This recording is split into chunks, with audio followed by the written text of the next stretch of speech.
Well, there's been a lot of talk about all of us moving on and doing all this great stuff, but the next young man who's going to come up, I asked him what his proudest moment was as a player for you at Robinson, and he said it was the sack on 3rd and 10 against Oakton in the regional finals.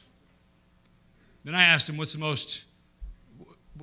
are you happiest about in your professional life? And he said, well, I just graduated from the Army reconnaissance course. Oh, by the way. Second Lieutenant in the U.S. Army, Jack Curtis, is here to talk about the many things you taught us beyond the football field.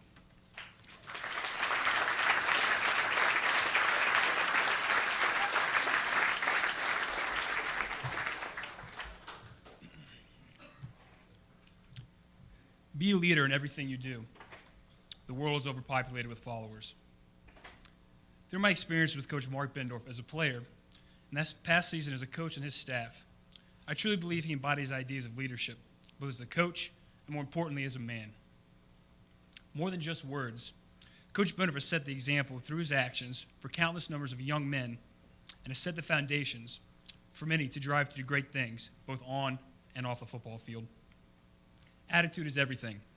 Work hard, good things will happen. Luck is when preparation meets opportunity.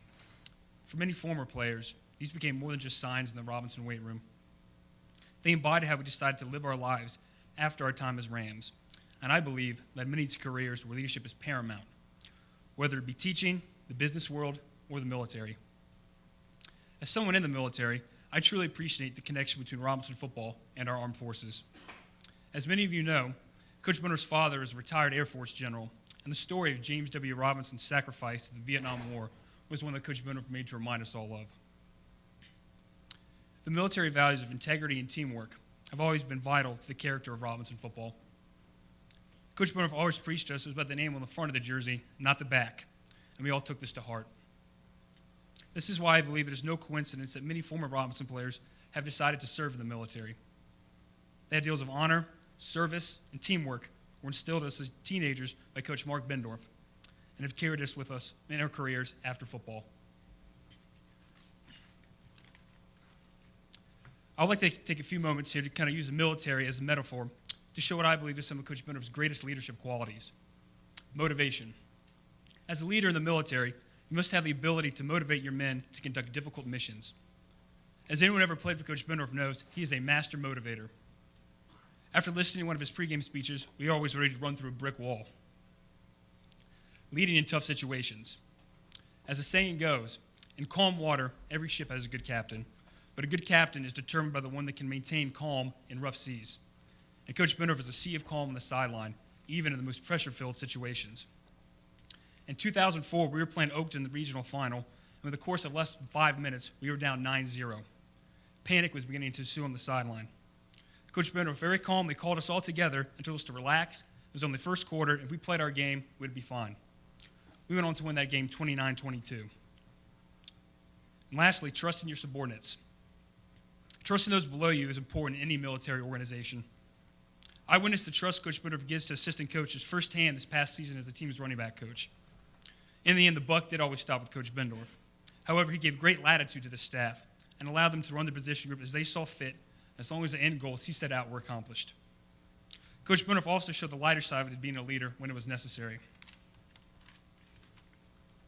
I can think of no clearer example of this than in 2005. This was my senior season, and we were slated to play Good Counsel, who at the time was ranked number 1 in the Washington Post.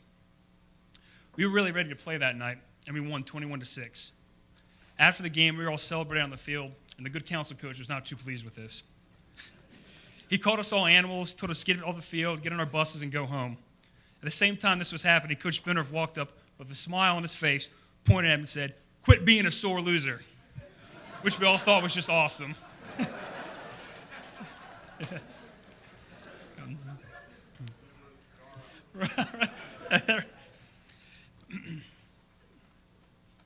In closing, all of us know Coach Bendorf is a winner. However, what is more important is that everyone knows he did it the right way, with the main goal of molding young men into leaders and having them leave the Robinson football program as stronger, more mature individuals when they first entered it as freshmen. I will leave you all with a quote from author Peter Drucker that I believe describes Coach Bendorf. Leadership is not a magnetic personality. That can just as well be a glib tongue.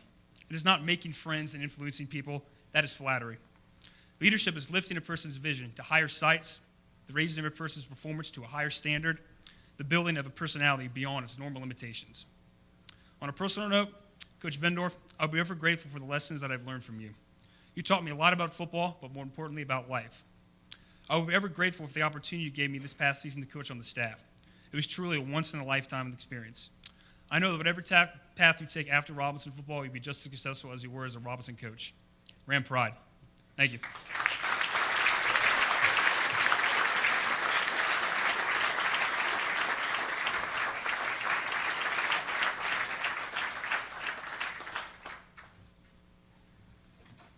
Man, you tell a military guy 3 to 5 minutes and he nails it every time. We're on Bruce Patrick time now. It wouldn't be right if we didn't talk about what came before you at Robinson High School, and to speak a little bit about that. 2006 graduate of Robinson High School, Rick Barron, who's gone on to be an English teacher and, shocker of all shockers, a high school football coach.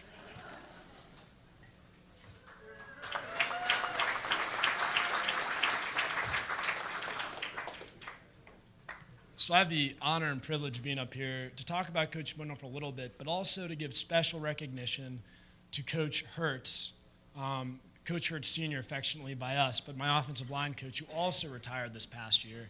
And I'll be touching a little bit on what Jack talked about our supporting staff here at Robinson, how awesome, truly awesome our coaches are, not just Coach Bendorf, but all the way down, all the way through, and how they've reached every single one of us. And so to start things off, first, just a few words about Coach Bendorf. As you've already heard from many of the other speakers, Coach Bendorf is a man of character who knows how to foster leadership and help guide young men in the pursuit of their future. But it is not only his ability to mold his players that makes him an admirable coach. He picks an exceptional supporting staff.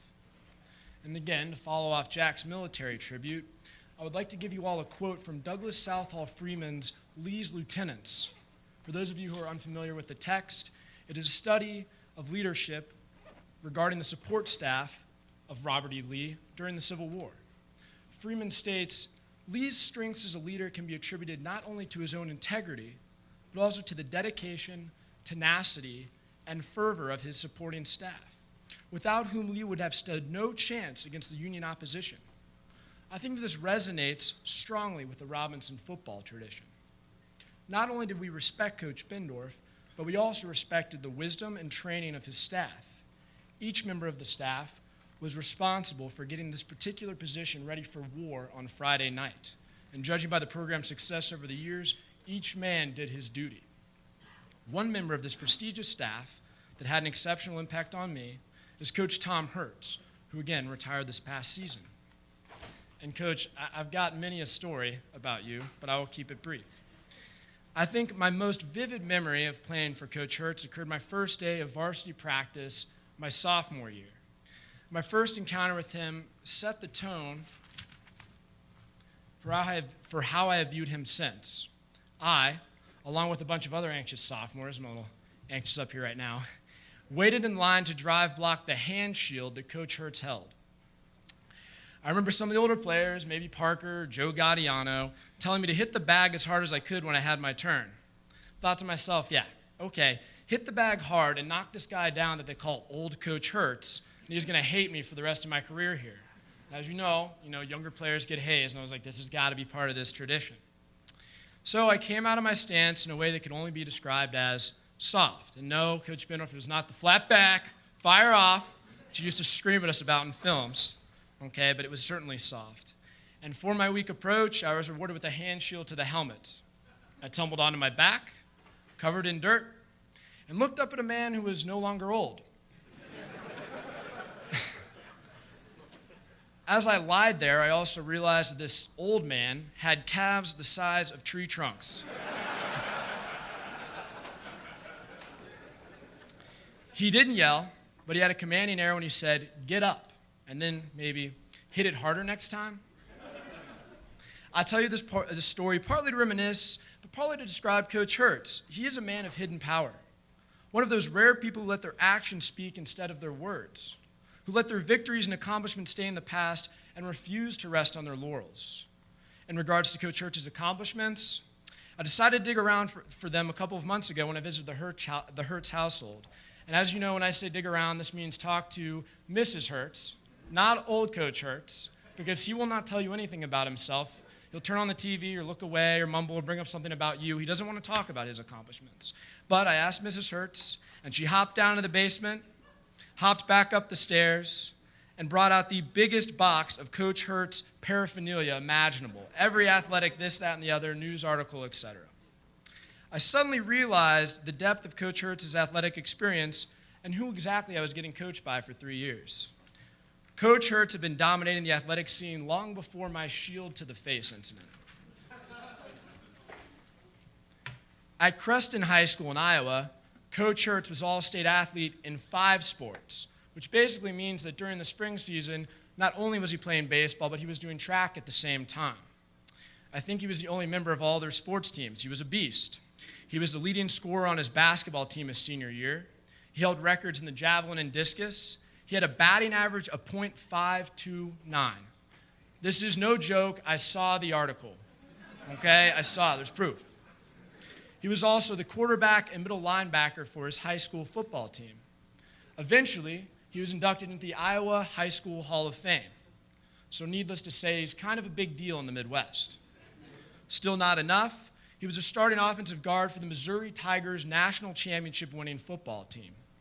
Thus, the Big Cavs. He was also an All-American at Missouri. Despite all these accolades, he holds his academic All-American award for Missouri to be his greatest achievement. Eventually, he went on to coach football in Fairfax and was inducted into the Fairfax Youth Club Hall of Fame. Most of these successes I had never heard of. I knew only vaguely of Coach Hertz's days at Missouri. These accomplishments happened in the past, and that is where Coach Hertz chose to leave them. Yet I list these accolades now for a reason. No, I am not trying to make excuses for my failure the first day of varsity practice by proving that I was up against a superior athlete. And no, I don't list these things about Coach Hertz to embarrass him, but simply to make it clear that these are the kind of men that Coach Bendorf recruited for his staff, and that these are the kind of men we spend our time with as players. Only Coach Hertz's character outmatches his athleticism. Perhaps this character was forged during his high school playing days in Iowa, or his time at the University of Missouri. Or perhaps the football coach of a father provided this guidance for him. Whatever the case may be, I admire all of the elements of Coach Hertz's character. However, I believe that his ability to trust his players is his most inspiring quality. I experienced this my first time as an offensive lineman at Robinson. He trusted us to rise to his expectations. My first year on varsity, I was tenacious, but I was small and inexperienced on the line. I stood no chance to start. But Coach Hertz kept me on the varsity and took the time to teach me and develop me. He trusted that I would grow, learn, and eventually have a role on the team. My junior year, he gave me a shot as a starter at offensive guard. I successfully performed for about 3/4 of the season, but as it progressed, I lost weight, I lost strength, and I began to falter. Despite losing my spot, Coach Hertz encouraged me and stuck by me during the last part of the season when I had become discouraged.